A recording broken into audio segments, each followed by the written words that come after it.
Hello and welcome to Valerie Yoga. My name is Valerie. Today for your strong practice, we will be working into crow pose.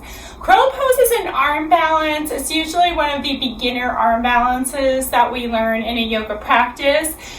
It's by no means an easy pose to get into, so I don't want you to think because it's considered more of a beginner style that it's easy. It's not. Also, if you're a seasoned practitioner but you want to do crow and maybe used to and haven't done it for a little while or never really got up into crow pose, this might be valuable as we work together and think about ways to get into crow for you. Know that crow does not have to mean lift off into the position. You can always have your toes down in crow and be working into that, guiding everything into the center to get that done.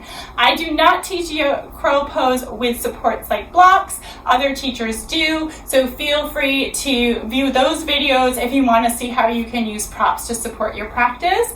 For this video, no props. We're just going to work with our body as is. So let's get started. We're starting in a tabletop position, starting to work the muscles that we need to identify in this pose.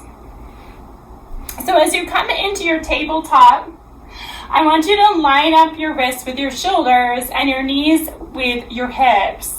And I really want the spine to be neutral to start. So try to get into a neutral spine, which means you're not tucking your tail and you're not moving your shoulder blades around to influence the cervical spine. So as we're here, what I'd like you to do is start to identify this area of muscle that wraps right under the arm. It's called the serratus anterior, and similar to like a serrated blade, it has these teeth. Now they're not sharp teeth, they're muscular teeth, right? So they kind of come in these like little lines and wrap around the ribs to support the shoulder. Many times we don't consider the serratus when we're doing crow pose. We think of this more as just a lift, but we need those muscles to be engaged to lift. So let's start there. As we work to engage those muscles, I want us to over-exaggerate a cat-cow for a moment. So I want you to dip between the shoulder blades and just let everything kind of release down in a way no yoga teacher will tell you to do, right? And then from here, press a little into the hands, but mostly puff the upper back and like over-puff it. Like if there were a hand between your shoulder blades, you're trying to pop that hand off your shoulder blades. All right, now come back into center. Try that again. It's like a big schlumping movement and an overarching movement. And then go into both of these. Both of these are pretty severe. And start to find a place where they meet in the middle, which means there's a little less slouch and then there's a little less puff each time you move.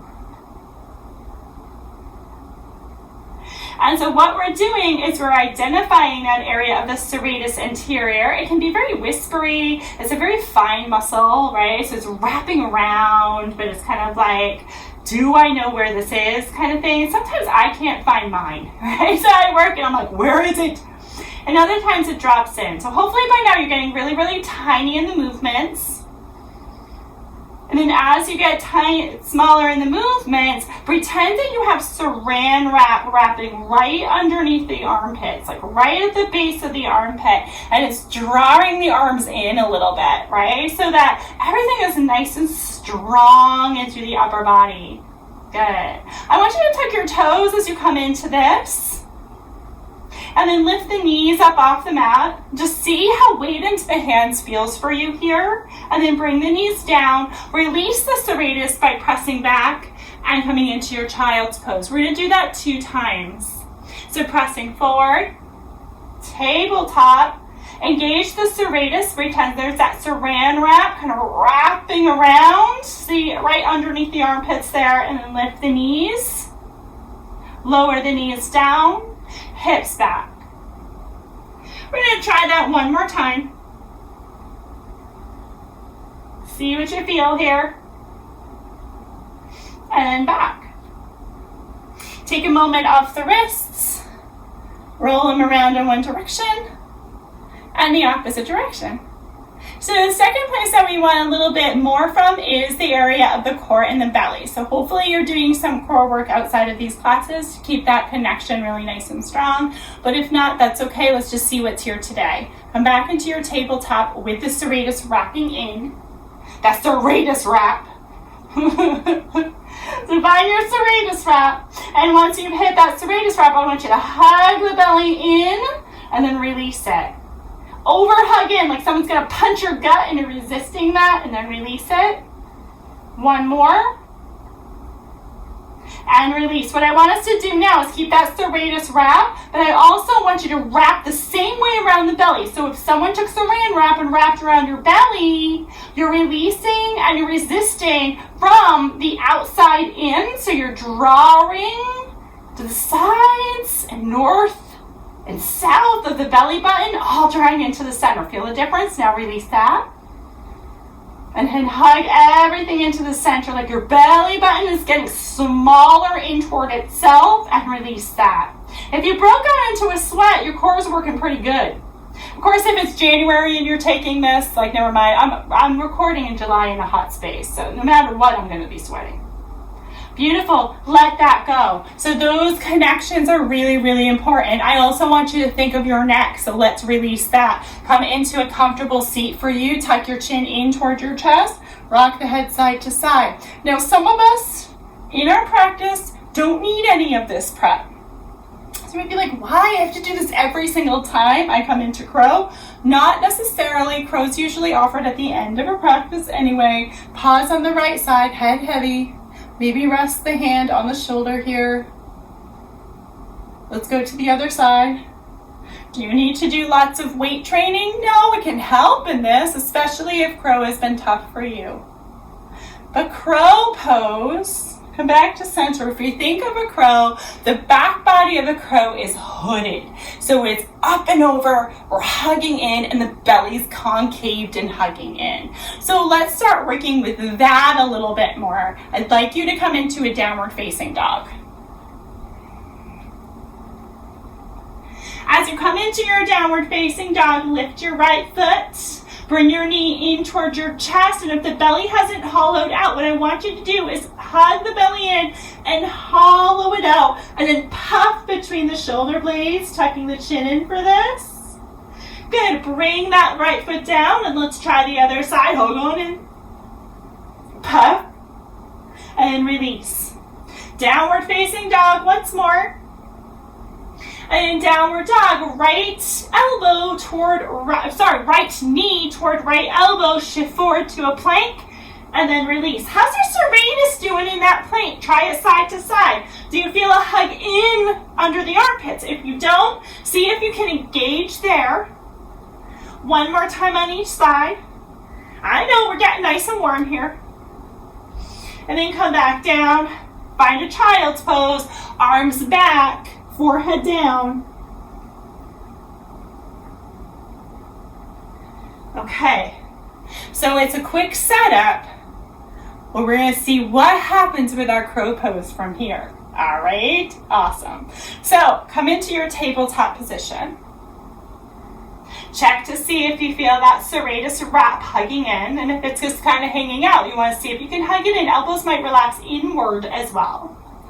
You're going to start to lift the knees so the hips are up higher, and walk your feet closer to your wrist creases. Now, I usually have to walk my hands into my feet into my hands for this. That might be you too.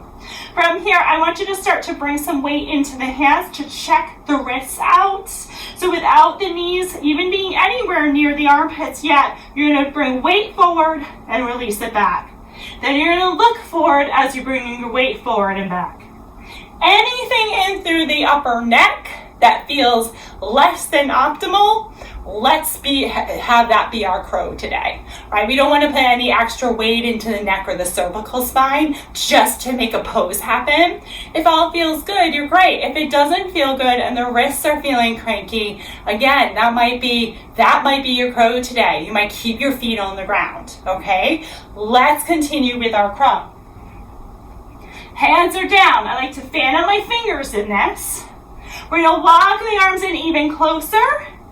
Bring the knees either into the armpits or outside of the arms.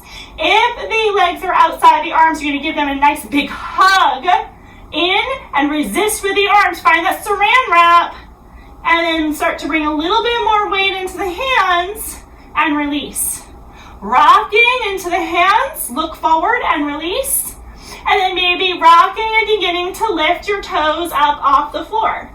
And then release. Rocking and then release. So rocking forward is that momentum that you need to shift forward before you press down and hug the belly in.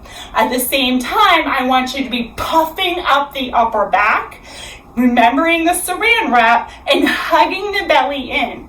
Now I'm working on a soft surface on a soft surface. I can tell you from experience, working on a harder surface is a better way to practice this pose. So if you're on a rug and the rug's not really hard, you're gonna wanna switch it out, right? So I'm gonna take this rug out of the way and see if we can get some lift. Okay. So with that rug out of the way, I now have a less soft surface to be working on. We're going to see if we can get any more lift out of this crow today. All right, tabletop.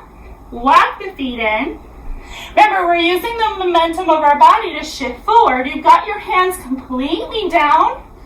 You've got your legs in the outside of the legs or in the knees in through the armpits. And we're rocking forward and lifting the feet.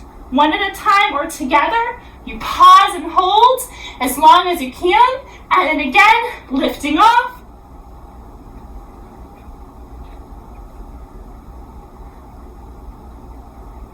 And letting your feet come down. Have fun with that.